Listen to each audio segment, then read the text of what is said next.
Tuhan berfirman kepada Musa, "Berbicaralah kepada Harun dan kepada anak-anaknya dan kepada seluruh orang Israel, dan katakan kepada mereka, inilah firman yang diperintahkan Tuhan. Setiap orang dari kaum Israel yang menyembelih lembu atau domba atau kambing di dalam perkemahan atau di luarnya, tetapi tidak membawanya ke pintu kemah pertemuan untuk dipersembahkan sebagai persembahan kepada Tuhan di depan kemah suci Tuhan, hal itu harus dihitungkan kepada orang itu sebagai hutang darah, karena ia telah menumpahkan darah, dan orang itu haruslah dilenyapkan dari tengah-tengah bangsanya."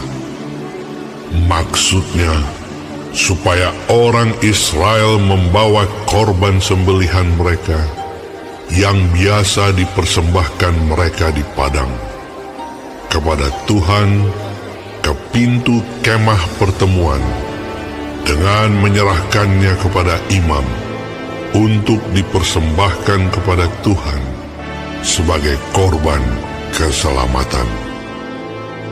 Imam harus menyiramkan darahnya pada mezbah Tuhan di depan pintu kemah pertemuan dan membakar lemaknya menjadi bau yang menyenangkan bagi Tuhan. Janganlah mereka mempersembahkan lagi korban mereka kepada jin-jin, sebab menyembah jin-jin itu adalah zina. Itulah yang harus menjadi ketetapan untuk selama-lamanya bagi mereka turun-temurun.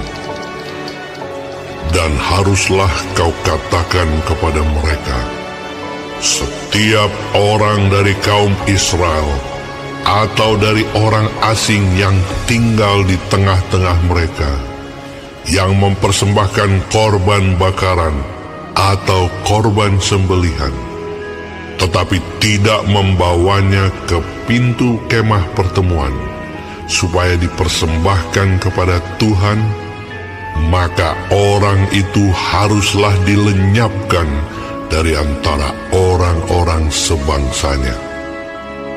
Setiap orang dari bangsa Israel dan dari orang asing yang tinggal di tengah-tengah mereka, yang makan darah apapun juga, aku sendiri akan menentang dia dan melenyapkan dia dari tengah-tengah bangsanya. Karena nyawa makhluk ada di dalam darahnya, dan aku telah memberikan darah itu kepadamu di atas mezbah untuk mengadakan pendamaian bagi nyawamu, karena darah mengadakan pendamaian dengan perantaraan nyawa. Itulah sebabnya aku berfirman kepada orang Israel, seorang pun di antaramu janganlah makan darah. Demikian juga orang asing yang tinggal di tengah-tengahmu tidak boleh makan darah. Setiap orang dari orang Israel dan dari orang asing yang tinggal di tengah-tengahmu, yang menangkap dalam perburuan seekor binatang atau burung yang boleh dimakan, haruslah mencurahkan darahnya, lalu menimbunnya dengan tanah. Karena darah itulah nyawa segala makhluk. Sebab itu aku telah berfirman kepada orang Israel, darah makhluk apapun janganlah kamu makan, karena darah itulah nyawa segala makhluk.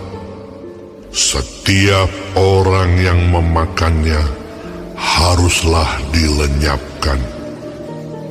Dan setiap orang yang makan bangkai atau sisa mangsa binatang buas, baik ia orang Israel asli maupun orang asing, haruslah mencuci pakaiannya, membasuh tubuhnya dengan air, dan ia menjadi najis sampai matahari terbenam. Barulah ia menjadi tahir. Tetapi jikalau ia tidak mencuci pakaiannya dan tidak membasuh tubuhnya, ia akan menanggung kesalahannya sendiri.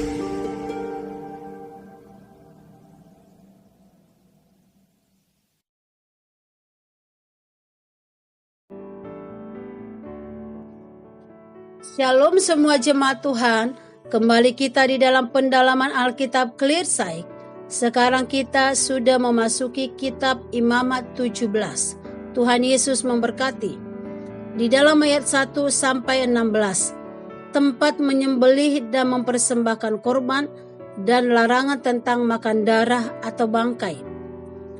Tuhan menuntut bangsa Israel untuk senantiasa hidup bergantung kepadanya. Salah satu wujudnya adalah dengan mempersembahkan korban hanya di kemah suci, bukan di tempat lain. Mempersembahkan korban di luar kemah suci adalah perbuatan yang tidak menghormati Tuhan, karena Tuhan telah menentukan kemah suci sebagai pusat ibadah mereka. Mempersembahkan korban di luar dari kemah suci berarti mempersembahkannya kepada jin, dan ini sebagai perzinahan rohani. Umat juga dilarang memakan darah. Mengapa? Karena nyawa makhluk ada di dalam darahnya, dan darah akan dipakai untuk mengadakan pendamaian. Alkitab melihat bahwa setiap aspek dalam hidup kita, termasuk soal makanan, adalah masalah iman. Paulus mengatakan, barang siapa yang bimbang kalau ia makan, ia telah dihukum, karena ia telah melakukannya berdasarkan iman. Darah Kristus telah tercurah untuk pengampunan dosa kita. Kita harus hidup bergantung sepenuhnya kepada Dia. Darah Kristus sudah menghapus dosa saya dan dosa saudara dan kita semua. Karena itu, layaklah kita untuk hidup kudus di hadapannya. Setiap awal bulan kita mengadakan perjamuan kudus. Sebagai sakramen perjamuan kudus, menerima roti dan anggur yang melambangkan tubuh dan darah Kristus, yang berarti kita mengikrarkan bahwa hanya ada satu juru selamat dan Tuhan kita, yaitu Anak Domba Allah yang menghapus dosa kita, dunia, saya dan saudara. Di dalam Yohanes 1 ayat 29b dikatakan, lihatlah Anak Domba Allah yang menghapus dosa dunia. Amin. Tuhan Yesus memberkati.